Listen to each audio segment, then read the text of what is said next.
This is Jack, and I'm here with 4 facts about Hanna-Barbera's Fantastic Four 1967 episode, The Way It Began.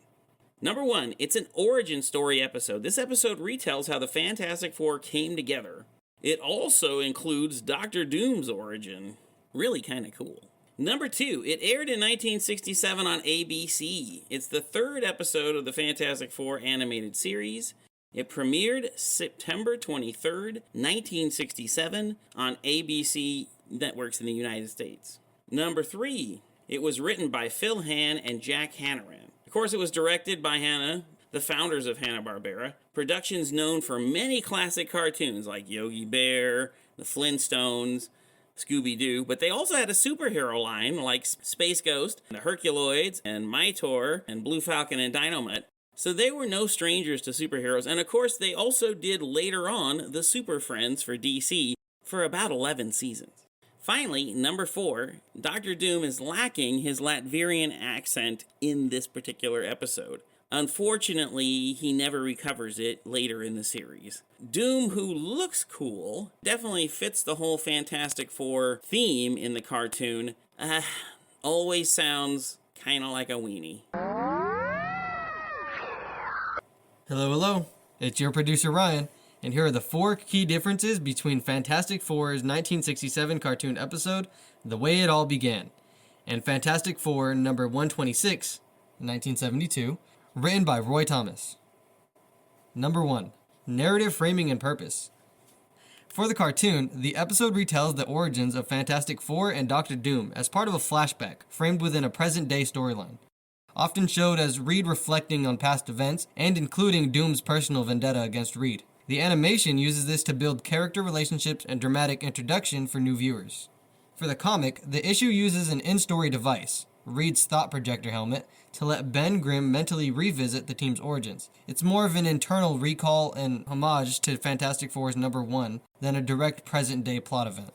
Number 2, plot elements beyond just the origin. The cartoon includes a confrontation with Doctor Doom in the present timeline alongside the Origins flashbacks. Doom appears and recounts his own pre-FF backstory, attempting revenge, and then fails and crashes. In the comic, the flashback is a retelling of the origin and barely revisits the team's early fight with Mole Man. There's no actual present-day battle with Doom in the issue's main storyline. Doom is only shown as an illusion created by the thought projector. Number 3, the role of supporting characters and relationships. The cartoon focuses on the team's origins and Doom's personal history. It shows how Victor Von Doom met Reed at university and sets up Doom's vendetta right away, tying their past together strongly. In the comic, the origin recap does show classic early events, and mentions characters like Mole Man and Giganto in the flashback. The comic also includes Alicia Masters' blindness and Ben's concern for her, which becomes part of his motivation later in the story, a subplot completely absent from the TV episode. Number 4, tone, medium, and audience. In the cartoon episode, designed for children's Saturday morning TV, the episode streamlines the origin with clear visuals and straightforward exposition, and it often merges and simplifies comic lore to suit the format. The comic is created for comic readers with more serialized storytelling. Its recap of the origin leans heavier on nostalgia and continuity, and it uses thought projection and flashbacks as literary devices rather than direct animation-style flashbacks. It also includes period-specific character beats like the team squabbles and Marvel's Bronze Age style, that wouldn't be shown in a 1960s kids cartoon.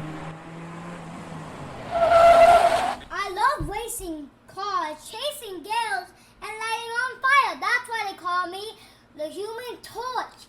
Freedom! Once, in a chamber dim and drear, where memory breathed both hope and fear, there spoke a man of restless mind, by past and penance intertwined.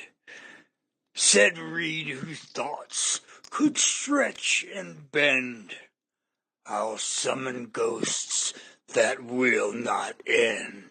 A rocket stolen from its grave was readied by the bold and brave, with Sue, who light no eye could see, and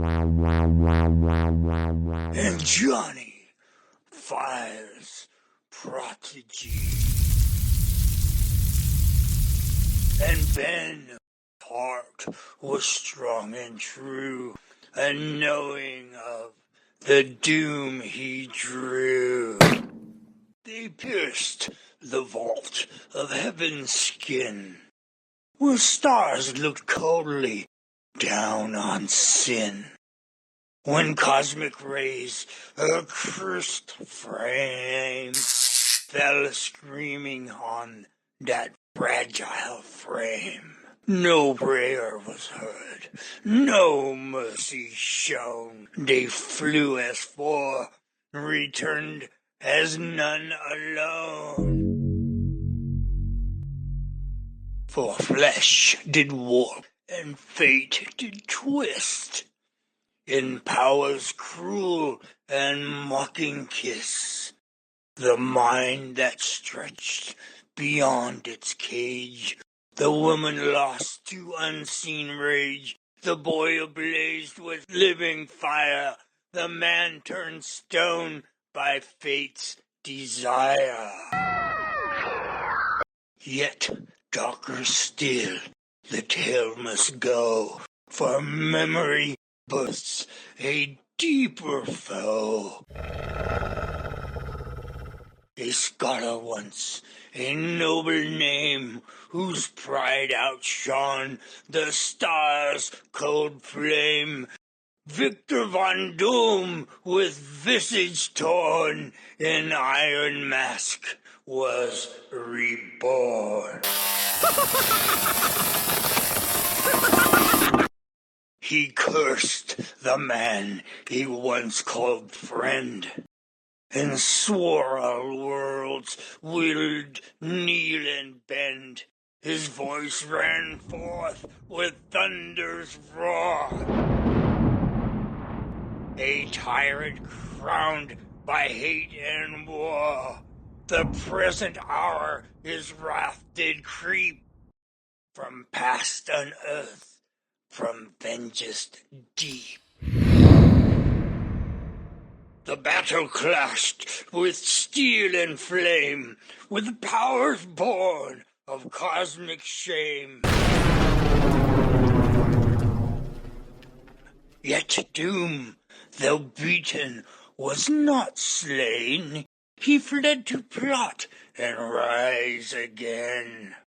His echo lingered dark and grim, a vow the future owed to him.